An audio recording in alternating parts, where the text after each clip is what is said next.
Friends, and welcome to this channel. If you're just joining us on this topic, please look at our previous video. Please check our previous video to see how a flexible update is done. So I'm going to give us a brief overview on this tutorial because to be good to have an understanding. So in-app update is like an interface, a dialogue.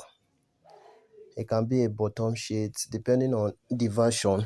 So it just a graphic, a UI, sorry, a UI message a user can see to install an update to an app. So when a developer releases an update, users will be encouraged through this message to update the app without even leaving the app. So they will update from Play Store right inside your app. So we have two type of update. We have the immediate and we have the flexible. Immediate is more like an enforced in-app update, so the user can continue using your app without updating it. That's when you have critical crash, your app has been hacked and you want the user to use an updated fixed version, security vulnerabilities and the rest.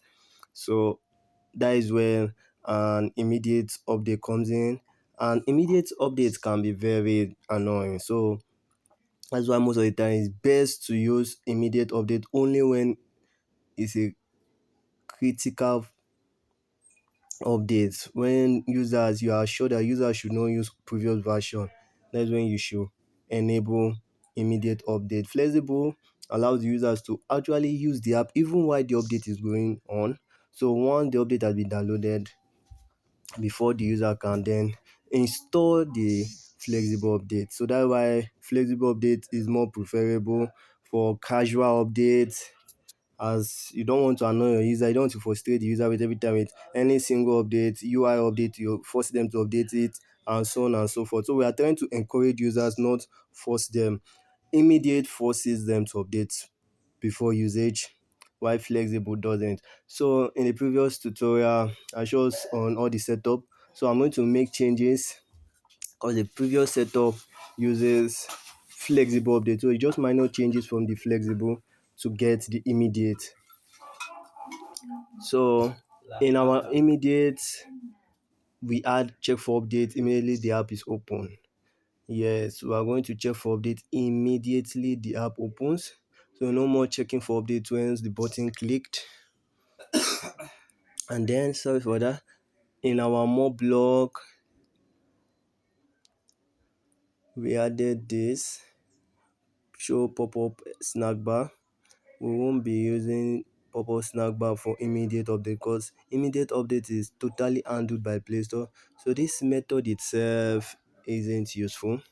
Don't worry, at the end of this video you can download the project.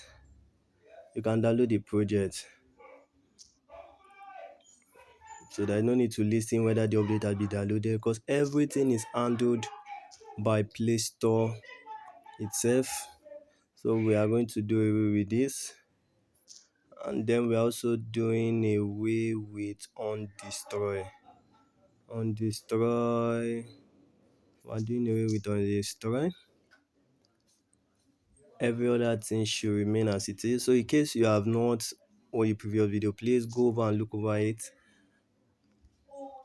So instead of on destroy, we're checking whether there is a previous update so the user can then launch it. So these are the changes I've made for immediate to make immediate active as compared to flexible. Thank you for watching this video. Please subscribe, share and like this video. Thank you once more. The project file is available on our Telegram channel.